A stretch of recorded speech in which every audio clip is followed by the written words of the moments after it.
नमस्कार, श्री स्वामी समर्थ।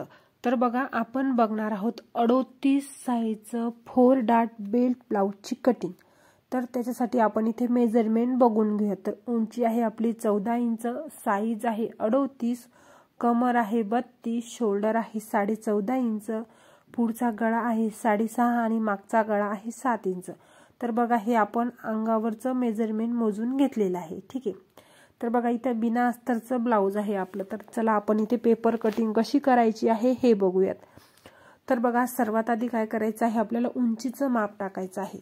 तर उंचीचं माप टाकण्याच्या आधी सरळ इथे लाईन ड्रॉ करायची आहे। ठीक आहे। त्यानंतर उंची घ्यायची आहे। तर तयार उंची हवी आहे आपल्याला 14 इंच। तर 1 इंच इथे आपल्याला उंची वाढून घ्यायची आहे, म्हणजे 15 इंचावर मार्जिन करायचं। ठीक आहे। त्यानंतर बघा, शोल्डर आहे आपलं 14.5 इंच। तर 14.5चं अर्ध घ्यायचं आहे, 7 इंच आणि 2 लाईन एक। ठीक आहे। 14.5चं अर्ध अंतर येतं 7 इंच आणि 2 लाईन। तर आता बघा, शोल्डर किती कमी करायचं आहे हे तुमच्या पाठीमागच्या गळ्यावर डिपेंड करतं। ठीक आहे। तर इथे बघा, 7 इंच गळा आहे, तर 7 इंच गळ्यासाठी आपण 1 इंच इथे शोल्डर कमी करूयात। तर बघा, अशा पद्धतीने 1 इंच आपल्याला इथे शोल्डर कमी करायचे आहे, कारण की पाठीमागचा गळा आपला कमी आहे। जेव्हा तुमचा पाठीमागचा गळा जेवढा कमी आहे तेवढं तुमचं शोल्डर मोठं असणार आहे, आणि जेवढा गळा तुमचा डीप आहे तेवढा तुमचं शोल्डर कमी असणार आहे। तर इथे बघा, आता 2.5 इंचावर मार्जिन केलं आहे गळ्यासाठी। ठीक आहे। त्यानंतर आता काय करायचं, शोल्डर कून आपल्याला आर्महोलच्या भागाकडे 1/2 इंच डाऊन जायचं आहे। त्यानंतर आर्महोल निशाण देऊन घ्यायचं आहे 5.25 इंचावर। हे बघा, जे आपण अर्धा इंच डाऊन गेलं त्याच्या खाली आपल्याला आर्महोल निशाण देऊन घ्यायचं। त्यानंतर इथे बघा, गळा आपल्याला इथे आखून घ्यायचा। 7 इंच आपला पाठीमागचा गळा आहे, तर 7 इंचावर मार्जिन करायचं। 2.5 इंच इथे घ्यायचं आहे, चौकोनी बॉक्स तयार करायचा आणि गळ्याला आकार इथे देऊन घ्यायचा आहे। ठीक आहे। आता बघा, आता घ्यायची आहे साईज। तर मी तुम्हाला सांगितलेलं की हे मेजरमेंट आपण अंगावरून मोजून घेतलेलं आहे। तर 38 साईज आहे, 38चा 1/4 भाग येतो 9.5 इंच। तर आपल्याला 2 इंच लुजिंग द्यायचं आहे त्याच्यामध्ये। तर इथे घ्यायचं आहे 10 इंच। ठीक आहे। म्हणजे 4 भागामध्ये ते 2 इंच आपलं निघून जातं लुजिंग। ठीक आहे। तर 10 इंच घेतलं, त्यानंतर 1.5 इंच शिलाई मार्जिन। त्याच पद्धतीने कमर, तर कमर आहे 32 घ्यायची। तर आपल्याला इथे चौथा भाग आहे 8 इंच येतो, 2 इंच लुजिंग म्हणल्यावर 8.5 घ्यायचं, 1 इंच पाठीमागचा डॉट, 1.5 इंच शिलाई मार्जिन। ठीक आहे। तर आता अशा पद्धतीने मार्जिन रेषा ओढून घ्यायच्या आहेत, आणि त्यानंतर द्यायचं आहे आर्महोल निशाण। ठीक आहे। तर आर्महोल निशाण द्यायच्या आधी बघा, सर्वात आधी अर्धा इंच डाऊन जायचं आहे आर्महोलच्या आतल्या भागाकडून, आणि त्यानंतर काय करायचं, आर्महोल 1 इंचाहून पहिली गोलाई, 2.25 इंचाहून दुसरी गोलाई, म्हणजे दोन्हीच्या गोलाईच्या मध्ये अर्धा इंच अंतर असलं पाहिजे। तर बघा, अशा पद्धतीने थोडीशी इथे खाली आकारमध्ये अगदी 1-2 लाईन खाली जाऊ द्यायचं आहे, तेव्हाच तुमची बाही व्यवस्थित बसेल आणि ब्लाऊज सुद्धा व्यवस्थित फिनिशिंग येईल। तर बघा, पाठीमागचा भाग आपला इथे आखून झालेला आहे। पाठीमागच्याच भागाहून फ्रंट भाग कसा तयार करायचा आहे हे बघूयात। ज्या पद्धतीने आपण मार्जिन केलं त्या पद्धतीने व्यवस्थित सर्वात आधी इथे कटिंग करून घ्यायची आहे।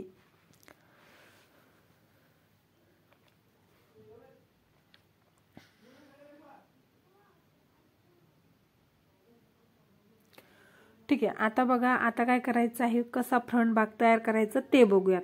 तर इथे बघा, मी कशा पद्धतीने ठेवलेलं आहे, व्यवस्थित आपल्याला असं ठेवायचं, आणि जसं आहे ॲज इट इज जसं आपण बनवलेलं आहे तसं इथे लगे कॉपी करून घ्यायचं आहे। सर्वात आधी काहीच करायचं नाही, फक्त कॉपी करून घ्यायचं। ठीक आहे। आता त्यानंतर आर्महोल निशाण देऊन घ्यायचं। फ्रंट भागासाठी पाठीमागच्या भागापेक्षा अर्धा इंच आतमध्ये आर्महोल डाऊन लागतो, तर तो इथे निशाण आपण देऊन घेतला।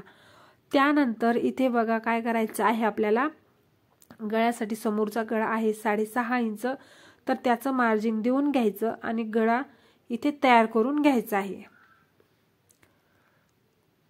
बॉक्स तयार करायचा, त्यानंतर गळ्याला इथे आकार देऊन घ्यायचा आहे।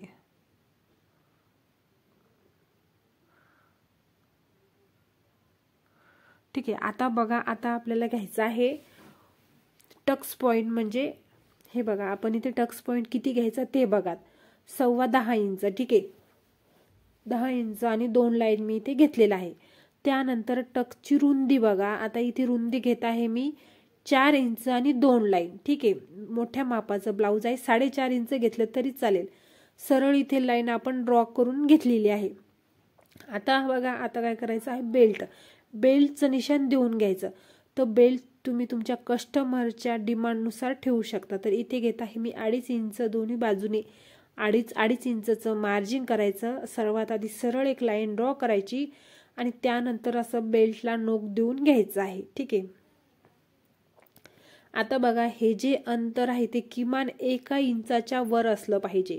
तर आपल्या इथं शिल्लक आहे तर चांगलीच गोष्ट आहे, पण किमान तुमचं हे बेल्टच्या वरही जे पप पॉइंट आहे आपला तो 1 इंचाचा वर असलाच पाहिजे. ठीक आहे, त्यानंतर सरळ लाईन ड्रॉ करायची आणि त्या लाईनीपासून अशा पद्धतीने तिरपा टेप ठेवून 1.5 इंचावर एक मार्जिन करायचं. एकूण सुद्धा 1.5 इंचावर एक मार्जिन करायचं आणि आर्मोलच्या भागाकडे अशा 2.5 इंचावर मार्जिन करायचं. ठीक आहे, तर बघा आपले चारही बाजूचे टक्स काढून तयार झालेले आहेत.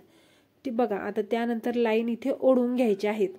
तर ही लाईन तुम्हाला जशी आवडेल तशी तुम्ही इथे सरळ ओढू शकता, कोणी तिरपई सुद्धा ओढून घेते.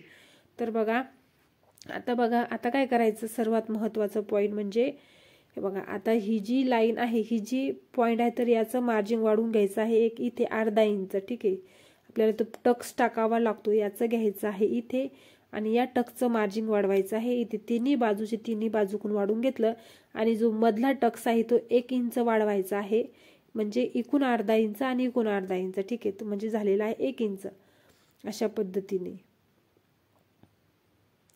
आणि ते 1 इंचाचं मार्जिन इथे हे बघा, हे जे 1 इंच मार्जिन आहे ते इथे वाढून घ्यायचं आहे आपल्याला.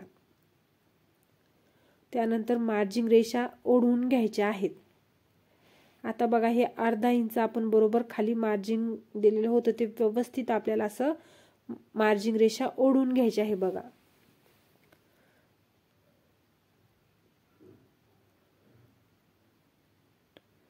ठीक आहे, आता इथे बघा आता काय करायचं आहे, बेल्ट आपल्याला इथे वेगळा कटिंग करायचा आहे. तर बेल्टसाठी जे आपण व्यवस्थित बेल्ट मोजून घेऊया. तर बघा इथे बेल्ट आहे आपला 3 इंच आणि बघा 2 लाईन. ठीक आहे, 3 इंच आणि 2 लाईन बेल्ट आहे आपला. तर काय करायचं आहे, सर्वात आधी मी इथे तुम्हाला बेल्टची आकृती काढून दाखवते. 3 इंच असा आलेला आहे आपला, 3 इंच 2 लाईन आणि असा सुद्धा इथे मोजून घ्यायचा आहे. तर 11 इंच असा आहे आणि इथे आहे आपला 2.5 इंच. ठीक आहे, तर आता म्हणजेच आपल्याला बेल्ट हा वेगळा कटिंग करायची गरज पडणार आहे. तर बघा व्यवस्थित आता ज्या पद्धतीने आपण व्यवस्थित मार्जिन केलं, व्यवस्थित कटिंग सुद्धा करून घ्यायचं आहे.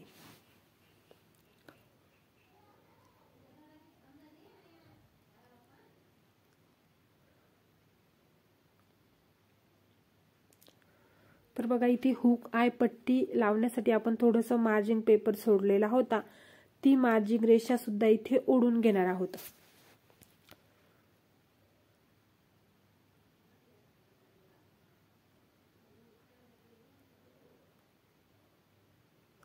ठीक आहे, बघा आता हा टक्स जो पॉइंट आहे ते इथे आपण कट करून घेऊयात, म्हणजे आपल्याला प्रॉपर इथे बसा फिनिशिंग भेटेल आणि तुम्हाला समजेल जेव्हा तुम्ही ब्लाऊजवर आखाल तेव्हा तुम्हाला काय होईल, बरोबर इथे टक्स पॉइंट खडूनी चॉक करता येईल. त्याच्यामुळे पेपर आहे तर आपल्याला व्यवस्थित इथे कटिंग करून घेतलं, बरोबर टक्स पॉइंट इथे कट केल्यानंतर म्हणजे हे बघा ही पेपर कटिंग तुम्ही किती दिवस एका कस्टमरचे ब्लाऊज जर नेहमी तुमच्याकडे येत असतील तर ही कटिंग ब्लाऊज आल्या परत तुम्ही आखून लगेच ताबडतोब ब्लाऊज तयार करू शकता. ठीक आहे, आता बघा बेल्ट कसा आखायचा आहे हे बघा. हे बघा आता मी इथे घेतलेला आहे एक पेपर, त्यानंतर खाली एक लाईन ड्रॉ करायची. 1.25 इंच मी इथे मार्जिन सोडलेला आहे बेल्टला. तर हे मार्जिन आपल्याला बेल्ट पलटी करण्यासाठी, बेल्ट जोडण्यासाठी लागतं, ते मार्जिन सर्वात आधी वाढून घेतलं. आता बेल्ट आपला जेवढा होता तेवढा घेतला, 3 इंच आणि 2 लाईन. ठीक आहे, तर सर्वात आधी 2.5 इंच आपण इथे घेऊयात, एकूण सुद्धा 2.5 इंच घ्यायचं आहे आणि असं रुंदीला 11 इंच बघा. आणि आता इथे सगळीकडून लाईन ओढून घ्यायची आहे आणि हे बघा आता 3 इंच आणि 2 लाईन तिथून आले बरोबर अशा पद्धतीने नोक देऊन घ्यायचं आहे. एकदम सोपी पद्धत सांगितलेली आहे. तर बघा व्हिडिओ जर तुम्हाला अडचण आली असेल व्हिडिओमध्ये कुठे तर मला कमेंट करा. कमेंटनुसार मी नक्कीच तुमची अडचण दूर करण्याचा प्रयत्न करेल. आणि व्हिडिओ जर आवडला तर चॅनलला लाईक करा, सबस्क्राईब करा. तर बघा आपला बेल्ट सुद्धा कटिंग झालेला आहे. हा बघा फ्रंट भाग, बॅक भाग आणि बेल्ट. तर बघा याचा स्टिचिंगचा जर व्हिडिओ हवा असेल तर कमेंट करा.